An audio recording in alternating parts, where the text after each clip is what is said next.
4 years ago, a book was published that laid bare the very roots of Western civilization. It argued that the cradle of Europe, ancient Greece, had origins in Africa and the East, and that the West should recognize what it owed to Black and Eastern cultures. This spring, a second volume is being published. The book is Black Athena.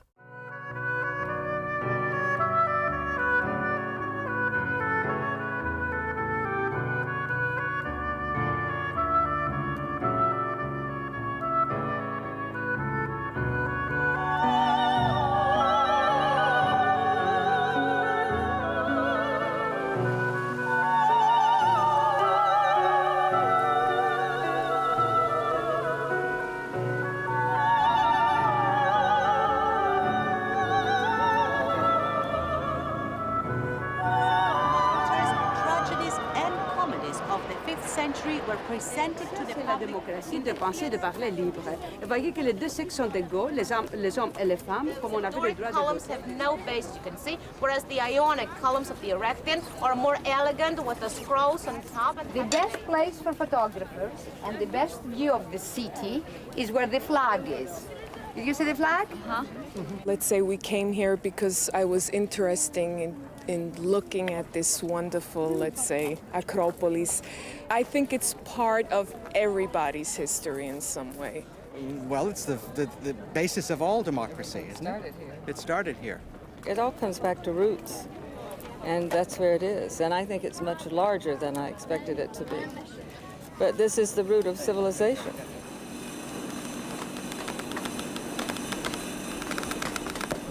The Parthenon, symbol of classical Greece, is being rebuilt.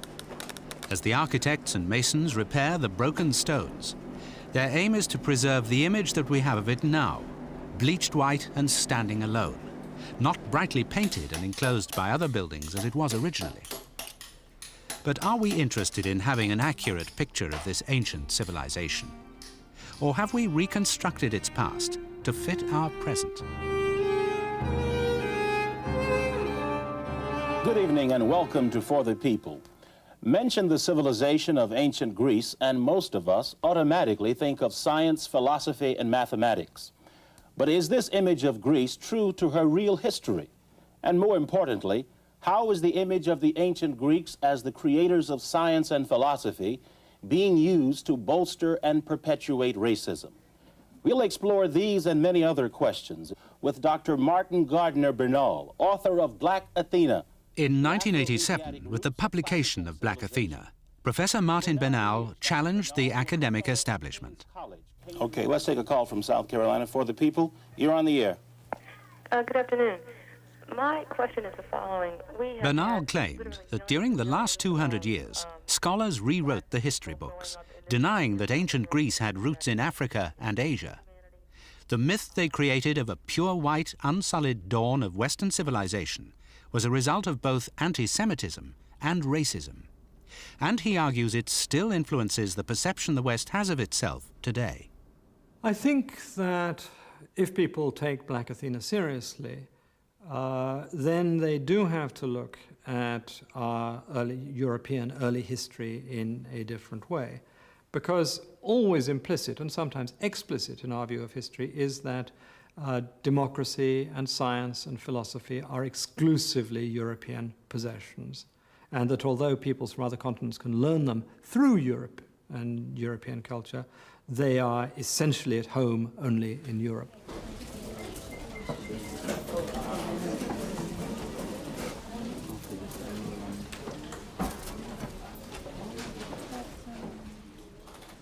For Martin Bernal, attempting to knock Greece from the white pedestal of Western civilization is a huge undertaking. He started Volume 1 of Black Athena 12 years ago and has had to face the big guns of the academic profession. Bernal has fallen into exactly the same trap as many of the 19th century writers did. What happened in the 5th century happened in Greece and in Greece only. We can't prove it either way. How can we tell? He's attacking a target that we no longer need to worry about. He doesn't know the evidence, and therefore he supposes that there isn't a great deal of evidence there. And I, for one, do not think that he has provided anywhere near the amount of evidence needed to prove his case. I don't know to what extent scholars today are still motivated by these, objectionable attitudes of anti-Semitism, racism, whatever it might be. I should think very few are. That they have been in the past to some degree, no doubt, but on the whole, these are not the scholars who have been influential in our understanding of the way things actually work. I don't think it's played a part at all, frankly. Of course, there are many classicists who object to what I'm saying, and some quite emotionally. A friend of mine tried to persuade a friend of his to buy a copy of the book in Heffer's, the main bookshop here. And as he was talking about the book, the shop assistant said, "Would you mind speaking up? I hear so many people muttering as they look at that book." So that clearly there is opposition. On the other hand, there's been very little hostile criticism in print. In 1989, the leading American classicists organization held a presidential panel at their annual conference to debate Black Athena. Articles followed from leading academics. Much to Bernal's surprise, they gave a serious and enthusiastic response to his project. Bernal teaches here at Cornell University in New York State. He's not a classics professor, but teaches Near Eastern studies and has taught Chinese politics. For Black Athena, he has studied archaeology, Egyptology, modern history and linguistics, as well as classics. He's supported by his own department. But how have other colleagues at Cornell reacted to his work? I do not think that Professor Bernal does his own case any good by trying to accuse his opponents of being infected with this kind of bigotry. I think it's very unfortunate, and I think it is one of the reasons why Egyptologists and others do not want to answer Professor Bernal directly, because to answer him and to disagree with him is to put oneself in the position of being accused of being a racist or anti-Semite. Really, of course, a scholar knows most about his own field and doesn't really know all that much about others. For example, your average classicist presumes that Egyptian chronology is in good order and Egyptian history. Why not? They have all these wonderful king lists and the like. The problems inherent in all of this are not really known to anybody but an Egyptologist. Now, you know what a mess your own field is in, but you don't know what a mess the other chap's field is. So the supposition is always that the other fellow knows more than you know. And of course, that's wrong. They have, when you get an Egyptologist drunk, give him a couple of beers, and then ask him what he really thinks about Egyptian chronology, and you'll get quite a different answer from the sort of thing that you'd get in the printed pages of a book. And once you realize that that's going on, you realize that we're all in this thing together, and we all have to be exploring. And Martin's been brave enough to do it, not over a beer, but in print, where he can be assailed by everyone left and right, and hooray for it, say I. Wake up! Take the pillow from your head and put a book in it! It's time for the massive BDP crew at the top of the pile! Ha ha!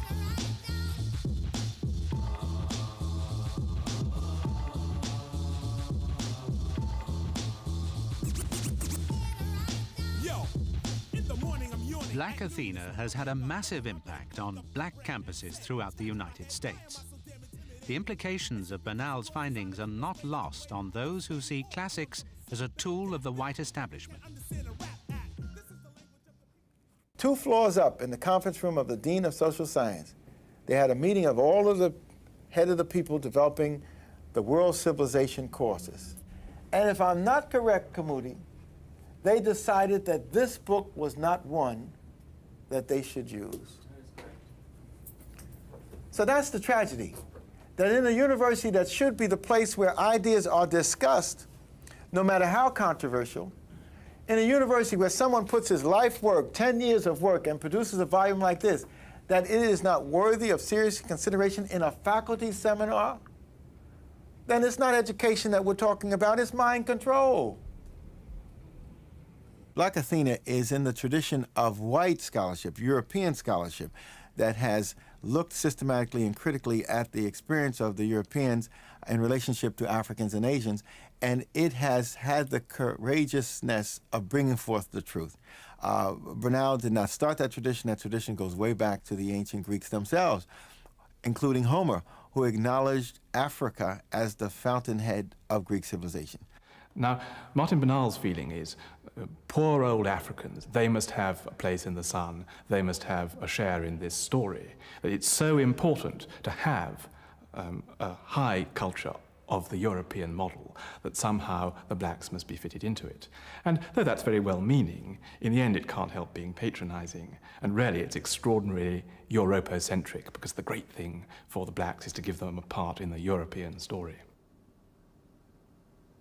The classics as a field is constituted on the purity, A, B, the Europeanness, and C, the sort of Oriental, non-Eastern, non-African, all of these rather threatening outside things of Greek civilization. So those are very political ideas. I mean, you know, they're defensive. They suggest that there's a kind of pure essence called Europe and Attic civilization. And at the time that what Bernal calls the Aryan model came into existence in the 19th century, the notion of the Aryan race and racial thinking itself is profoundly political.